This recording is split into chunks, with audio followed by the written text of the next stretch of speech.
चलो दान के विषय में भी बतलाते हैं। दान, भिक्षा और दक्षिणा तीनों का अंतर बताते हैं। आप लोग दान, दक्षिणा, भिक्षा तीनों को एक समझते हैं ना, तीनों एक नहीं है, अलग अलग है। दान श्रद्धा से किया जाता है। किससे? श्रद्धा और सामर्थ्य से। हमारी जितनी सामर्थ्य है, जितनी श्रद्धा है, उस हिसाब से दान किया जाता है। भिक्षा की भी एक लिमिट है। श्रद्धा, सामने वाले की जरूरत, इस हिसाब से भी हम भिक्षा देते हैं। ठीक है। और भिक्षा और दान किसको देना चाहिए भैया?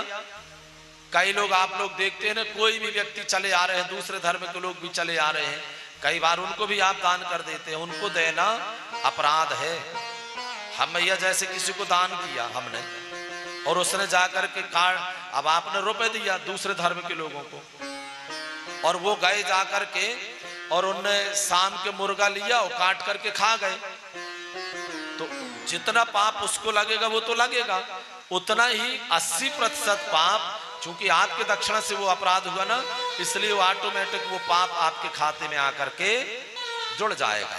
इसलिए ऐसे व्यक्तियों को कभी भी दान नहीं करें, ऐसे जरूरतमंदों को कभी भी सहयोग नहीं करें जो आपके रुपए का क्या करे? मांस भक्षण करे, जीव हिंसा करे। भूल करके भी नहीं करना चाहिए।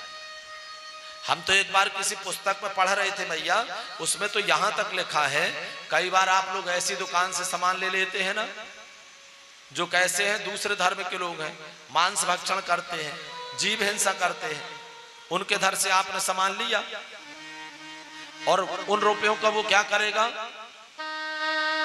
वो बकरा काटेगा, मछली खाएगा, मुर्गा काटेगा।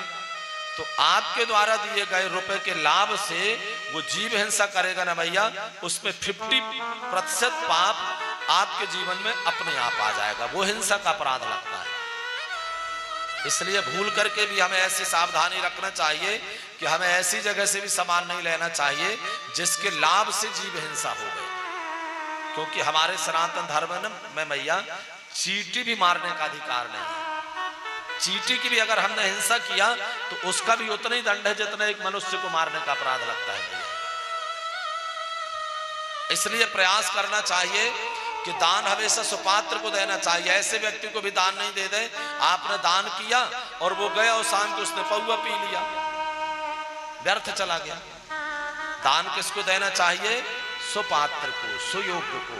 जो हमारे द्वारा दिया गया दान वो अपने जीवन में उपयोग करे।